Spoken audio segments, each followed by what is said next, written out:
Hello दोस्तों, सभी को नर्मदे हर। अब कुछ नया कर दोस्तों, मैं आज आपको बताऊंगा कि हर दिन वोकेबलरी याद करने से हमें क्या बेनिफिट होता है।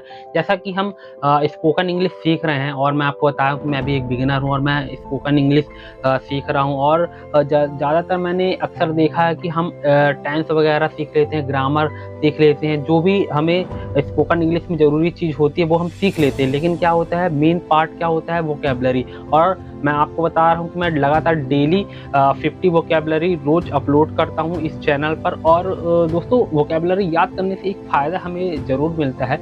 जब भी हम वोकेबलरी याद करेंगे तो जैसे कि हम ग्रामर तो ये सीख लेते हैं, जैसे कि टेंस हो गया, प्रपोजिशन हो गया, कंजंक्शन हो गया, रिलेटिव प्रोनाउन, यानी ग्रामर की जो ऐसे मेन टॉपिक हैं हम उसको याद कर लेते हैं। लेकिन जब हम इंग्लिश जब बोलते हैं तो हमें वो चीज़ें वर्ड ही नहीं मिलते, जो शब्दों का भंडार होते हैं, जैसे बोलते हैं वोकेबलरी वर्ड्स होते हैं, वो डिफरेंट डिफरेंट होते हैं। जैसे सिंपल वोकेबलरी होती है, हाई वोकेबलरी होती है, जैसे कि लॉ कोई छात्र कर रहा है तो लॉ से रिलेटेड वोकेबलरी हो गई, और जो एमबीबीएस या डॉक्टर की फील्ड से है उसकी वोकेबलरी अलग हो गई, और इंजीनियरिंग की फील्ड से है तो उसकी वोकेबलरी अलग हुई। फिजिक्स हो गया, साइंस हो गया, केमिस्ट्री हो गया, यानी अलग अलग फील्ड में जो भी डिवाइड है तो उनकी वोकेबलरी अलग होती है। वोकेबलरी को हम ये नहीं बता सकते कि कितने लाख वोकेबलरी, बहुत वोकेबलरी का सेगमेंट ऐसा है दोस्तों कि हम जितनी वोकेबलरी याद करते जाएंगे हमारे इंग्लिश का जो स्टैंडर्ड लेवल है और भी बढ़ता चला जाएगा। ऐसा नहीं है कि जहाँ पर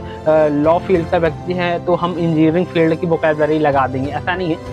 हर फील्ड की वोकेबलरी अपने मायने रखती है। जैसे कि हम डेली यूज वोकेबलरी जैसे कि मैं अपलोड करता हूँ तो इससे बेनिफिट ये होता है कि मेन चीज़ स्पोकन इंग्लिश में मुझे वोकेबलरी ही लगी। और जैसे कि हमने वोकेबलरी को हम जब भी याद करते हैं तो हमें डे बाय डे हमारी जैसे 50 वोकेबलरी है, किसी की कैपेसिटी 10 वोकेबलरी की, किसी की कैपेसिटी 5 वोकेबलरी याद करने की है, तो वो अपने क्षमता के हिसाब से याद कर सकता है। मैं ये नहीं कहता कि भैया आप 50 वोकेबलरी याद कीजिए। मैं तो वीडियो बना रहा हूँ तो मैं 50 के 50 वोकेबलरी लिखता हूँ और उसको रट लेता हूँ। और ऐसा नहीं है कि 50 के 50 ही याद हो जाती है, बस ये है कि हैबिट हो जाती है, लिखते लिखते वो चीज़ ना माइंड में रिकॉल होती रहती है, तो ये बेनिफिट रहता है। तो और डेली यूज सेंटेंस बनाने में हमको बहुत ज़्यादा इजी जाता है, वोकेबलरी रहती है तो इंग्लिश में हम कोई भी टेंस लगा देंगे तो और उसकी वोकेबलरी ऐड कर देते हैं तो हमारा वो चीज़ बनने लगता है। जैसे कि पक्षी से रिलेटेड वर्ड्स हो गए, और रिलेशन से रिलेटिव माता पिता, फादर,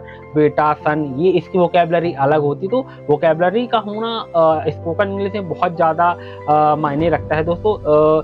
जैसे कि मैंने ये अक्सर देखा है, हर कोई बोलता है कि भैया ये याद कर लो, ये याद कर लो, ये याद कर लो। दोस्तों, स्पोकन इंग्लिश जब हम सीखते हैं तो हमको सबसे ज़्यादा फोकस किस पे करना होता है, जैसे कि स्पीकिंग स्पीकिग स्पोकन इंग्लिश में बहुत मेन रोल अदा करती है। जैसे कि मैं इन फ्रंट ऑफ कैमरा में हिंदी से स्पीकिंग कर रहा हूँ विदाउट रुके। और ऐसे ही स्पीकिंग की प्रैक्टिस जब हम इंग्लिश में करते, कोई भी जैसे टॉपिक ले लिया, कोई भी हम अपना जो भी दिनचर्या रहता है, और अलग अलग टॉपिक से हम बात कर सकते हैं अपने कैमरे पे आके, मिरर के सामने। कोई भी चीज़ की प्रैक्टिस कीजिए, बस वो इंग्लिश में होनी चाहिए। बस ये है कि इंग्लिश में होती जाए और अपने डेली यूज वोकेबलरी याद कीजिए, बहुत ही बेनिफिट रहता है वोकेबलरी से। और मैंने ये सारी चीज़ें की है, वोकेबलरी होना बहुत ज़रूरी है। स्पीकिंग कीजिए और लिसनिंग कीजिए, और बाकी चीज़ भी इम्पोर्टेंट रोल प्ले अदा करती है। बस मैं सिर्फ आपसे यही बोलूँगा कि वोकेबलरी की जो सीरीज़ लेकर आ रहा हूँ आप उसे याद कीजिए दोस्तों। और वोकेबलरी स्पोकन इंग्लिश में बहुत ही अहम रोल अदा करती है दोस्तों। वोकेबलरी को नेगलेक्ट मत कीजिए, और अलग अलग तरह की वोकेबलरी याद कीजिए। जैसे हम कंपटीशन लेवल पे चले जाएंगे तो वहाँ पर भी वोकेबलरी यूज़ होती है, और कठिन लेवल पे भी रहती है, सिंपल लेवल पे भी रहती है। अगर हम स्पोकन इंग्लिश सीख रहे हैं दोस्तों तो हमको सिंपल लेवल की वोकेबलरी चल जाएगी, लेकिन हम अगर कंपटीशन लेवल पे जाएंगे तो भैया जो कंपटीशन में पूछी जाती है हमको उसकी वोकेबलरी रटना पड़ेगा। तो वोकेबलरी अलग अलग प्रकार की होती है, डिफरेंट डिफरेंट लेवल पे होती है। तो उस हिसाब से आप याद कीजिए। अगर आप डेली यूज स्पोकन इंग्लिश में है तो आप ऐसी ही वोकेबलरी याद कर सकते हैं जो हमारी डेली बोलचाल पे यूज़ होती है दोस्तों।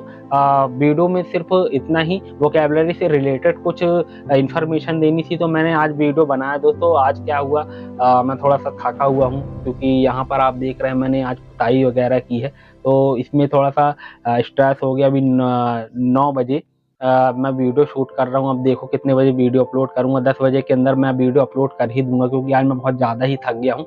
और ऐसा नहीं है, वीडियो अपलोड करना था, डेली मैं वीडियो अपलोड करता हूँ, एक भी दिन मिस होना नहीं चाहिए। और ऐसा नहीं है कि जब तबीयत ख़राब रहती है तो मिस हो ही जाता है, लेकिन अपना मेन कॉन्सेप्ट ये है कि डेली वीडियो अपलोड होने का है। बस ये है कि कुछ आपको इन्फॉर्मेशन एजुकेशन से रिलेटेड और इंग्लिश कंटेंट से रिलेटेड मैं आपको देता रहता हूँ दोस्तों। इस वीडियो में सिर्फ इतना ही, मिलते हैं नेक्स्ट वीडियो में। जय हिंद, वंदे मातरम।